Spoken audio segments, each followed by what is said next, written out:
매주 수요일마다 나오시는 분이시죠. 정치 고수의 일침 유인태 전 더불어민주당 의원 나오셨습니다. 어서 오십시오. 예, 안녕하세요. 유인태 의원도 김정숙 여사 많이 직접 보셨죠? 그럼요. 예. 예, 같이 수석 때문에. 예? 조금 전에 그 영상도 저희가 시청자 여러분들께 보여드리고 그랬는데 평소 대통령 부인이 되기 전에 김정숙 여사, 부인이 되고 나서의 김정숙 여사 달라진 것 같습니까? 아니면 그대로입니까? 뭐 저 천성을 어디 속이겠어요? 그리고 저 두 부부 보면은 절에서 궁합이 잘 맞는 것 같아요. 문재인 대통령은 원래 과묵하고 좀 재미가 없잖아요. 예. 그러니까 부인하고 아마 그저 성격이 저렇게 다르니까 잘 사는 것 같아요. 예. 예. 과묵한 재인 씨, 유쾌한 정숙 씨, 뭐 예. 그런 그 별칭들이 지금 인터넷이나 SNS에 많이 돌고 있는 것 같습니다. 예. 예. 대통령 부인의 저는 적극적인 대외 활동 어떻습니까? 대통령 또 현 문재인 정부에 도움이 될까요? 아니면 어떻습니까? 너무 또 적절하다 보면 혹시 의도치 않게 또 다른 구설수에 오를 수도 있는데 어떻습니까? 거기 현장에서 거부감을 좀 느끼게 좀 간 주민들이 보기에 좀 권위적으로 논다든가 뭐 그렇지 않고 자연스러우면 도움이 되는 거죠. 예, 알겠습니다. 문재인 대통령이 현재 휴가를 갔습니다. 예. 북한이 도발하고 바로 NSC 회의 주재하고 대책 지시하고 그리고 조금 늦게 뭐 물론 하루 이틀 늦춘 건 아니고 하루 늦췄죠. 예, 하루 늦춰서 원래 토요일 날 가려고 예. 했다가 일요일 날. 어떻습니까? 바른정당은 좀 비판을 하고 있는데 이 시점에 꼭 휴가를 갔어야 되느냐? 휴가 간 것 어떻게 평가하십니까? 전 잘 갔다고 봐요. 그리고 저런 거 가지고 야당도 뭐 그렇게 우리 국민들이 보기에 납득 못할 휴가냐. 뭐 할 일 해놓고 원래 저 휴가는 자기가 다 쓰겠다고 그렇게 공언을 했잖아요. 후보 시절부터. 예. 또 당선돼서도 그렇고.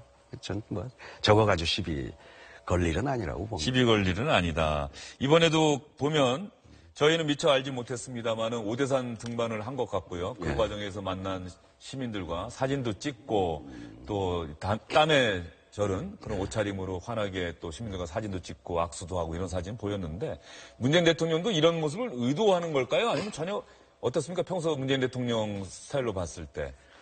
그 평소 스타일로 보면은 원래 문재인 대통령이 정치 안 한다고 할 때 이 대중과 이렇게 섞이질 못하고 특히 무대에 올라가서 마이크 잡는 건 질색이라서 정치를 안 하겠다고 했던 양반 아니에요, 대통령이. 근데 요즘 뭐 후보 시절도 그렇고 당 대통령이 돼서 저렇게 그 스스럼 없이 섞이는 걸 보면 그 왜 우리 속담에 늦게 배운 도둑질에 뭐 날 새는 줄 모른다고. 예. 저렇게 변할 수가 없어요. 심지어는 그 지금 부속실장 하는 송인배. 예, 전 양산 지역 당협위원. 그 보궐선거 때 그 집이 바로 그 선거구였거든요.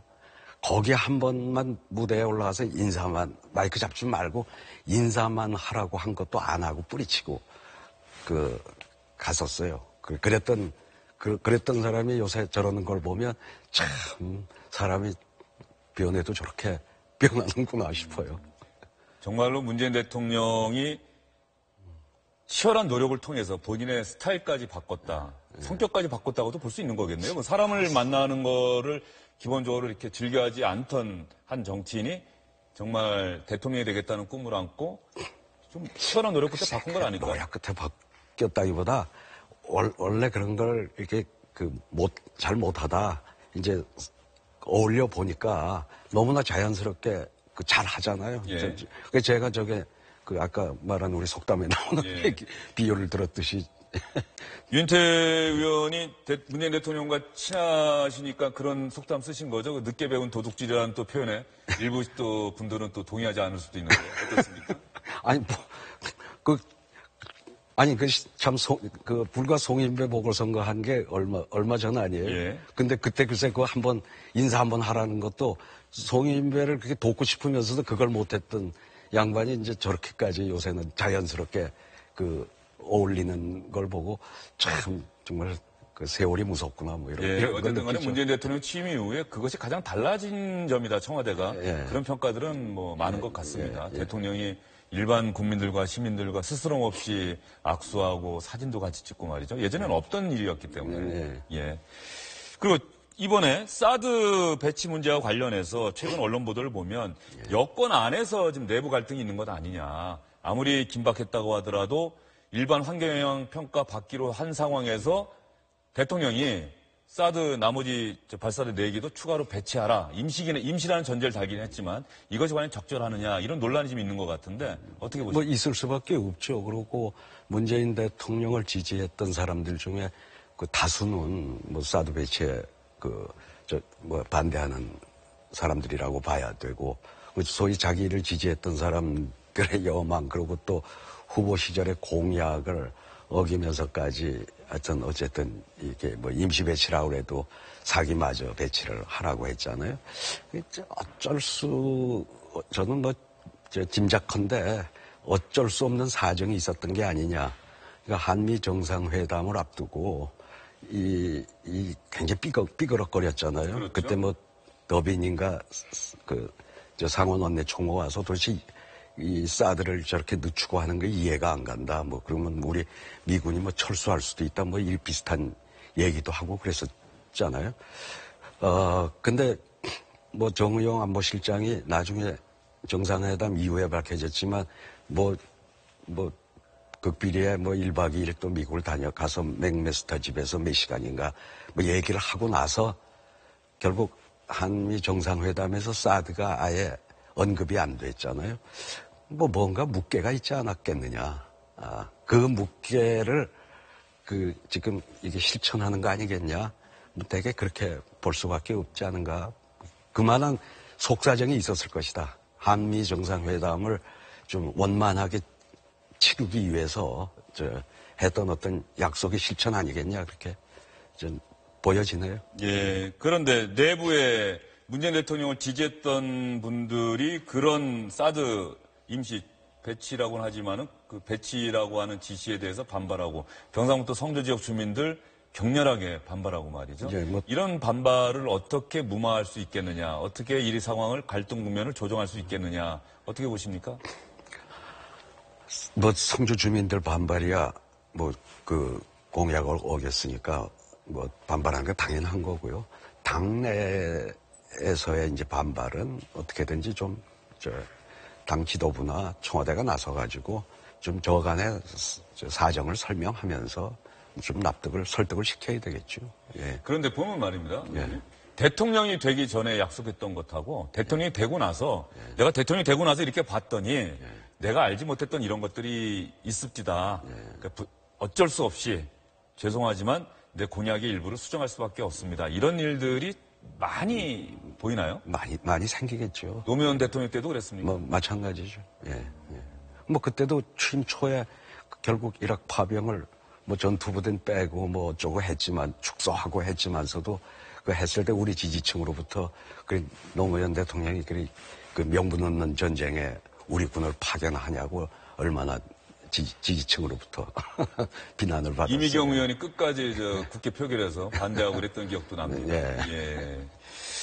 그리고 하나 더 여쭤보도록 할게요. 지금 최근 홍준표 자유한국당 대표는 바른정당을 향해서 첩일 뿐이다 이런 얘기를 했고 추미애 민주당 대표는 국민의당을 겨냥한 듯한 글을 계속 올리고 있어요. 바닥을 찍어봐야 된다, 야바이 정치다 이런 얘기까지 하고 있는데 어떻게 평가하십니까? 다른 정당에서 당연히 반발할 거 알면서도 그런 글을 계속해서 쓰고 있다. 이해가 안 가요. 이해가 안 가고 박지원 대표가 오랜만에 잘 지적을 했더라고요. 어떻게 지적한 겁니까?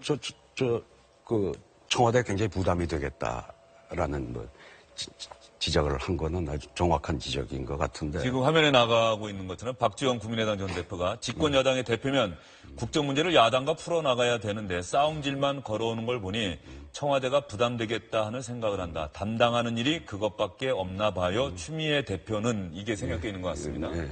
그래서 그러니까 그리고 오히려 당 대표는 지금 여소야대 상황에서 오히려 초선 의원이나 누가 어떤 야당에 대해서 강경한 발언을 하면 마쿠에서 조정하고 그런 역할을 해야 될 사람이 어떻게 차이가 나서서 저러는지 한 가지 제가 이제 짐작하자면은 예. 이 추미애 대표가 탄핵 컴플렉스가 있거든요. 노무현 전 대통령 당시. 예. 근데 가령 이제 정치인들 보면요. 뭐 노무현 대통령이 2002년 마지막 그 유세에서 정동영도 있고 추미애도 있다고 그래서 결국 정몽준 그 당시 대선 전날 밤에 예. 단일화 지지 철회한다고 예, 그랬죠. 철회했죠. 물론 그 말 때문만은 아니고 다른 사연이 있지만은 어쨌든 노무현 대통령이 자기 주자로 2명을 이제 꼽았었잖아요. 그거 정몽준 후보가 당시에 상당히 기분 나빴었다고 하는데 근데 어쨌든 정동영 후보가 17대 열린우리당 시절에 그 중도 노선을 고수하면서 소위 좀 당내 진보그룹하고 갈등을 겪다가 큰 표차로 지고 나서 정치를 재기하기 직전에는 가장 급진적인 그러니까 중독 콤플렉스가 있었던 거예요. 그렇죠. 가장 급진적인 또 노선으로 가가지고 뭐 그런 분들하고 뭐 정당을 같이 하니 뭐 하다가 그러다가 또 다시 중도 노선인 그 국민의당에 이번 총선에서는 합류를 해서 난 정체성이 잘 뭔지를 모르겠지만 어쨌든 추미애 대표도 처음에 아마 그 머리 자르기 발언을 통해서 그 왜 문빠라고 하는 그 열렬 팬클럽으로부터는 꽤 환영을 받았던 모양인데요. 근데 거기에 취해가지고 이 앞으로 이 결국 국회 여소야대에서의 이거를 망가뜨린다 그러면은 저건 이것도 있고 저것도 걔도 그렇고 다 잃는 행위라고 봐야 되는데 한다고 그러면은 저런 되게 컴플렉스가 있는 사람들이 좀 그 어떤 이 비합리적인 결정을 해가지고 좀 집착하는 경향들이 보면 정치인들한테 좀 있어요. 뭐 그런 게 아닌가 저는 보여지네요. 노무현 전 대통령 당시에 당시 민주당, 열린우리당하고 또 갈라서지 않았습니까? 예. 근데 민주당에서 그 탄핵에 찬성했던 거, 탄핵소추안에 그것이 추미애 대표에게 혹시 컴플렉스가 아니겠냐? 그렇죠. 자기로서는 컴플렉스죠. 그래서 더더욱 저렇게 강경하게 나가는 것 같다. 그러니까 저렇게 강경하게 나간 거이 처음에 그 머리 자르기 했을 때 뭐 그쪽에서부터 상당히 좀 칭찬이 자자했다고 해요. 그러니까 거기에 좀 취해서 또 저런 게 아닌가 싶은데 저건 대표로서 좀 아주 적절치 못한 행동이죠. 민주당 내부에서 추미애 대표의 저런 계속되는 어떤 독설이라고 할까요? 강한 어조의 그 국민의당 비난 발언에 대해서 걱정하고 우려하는 분들이 많습니까? 대부분이라고 봐야죠. 제가 대부분이요? 왜 저래 다 이러죠. 예.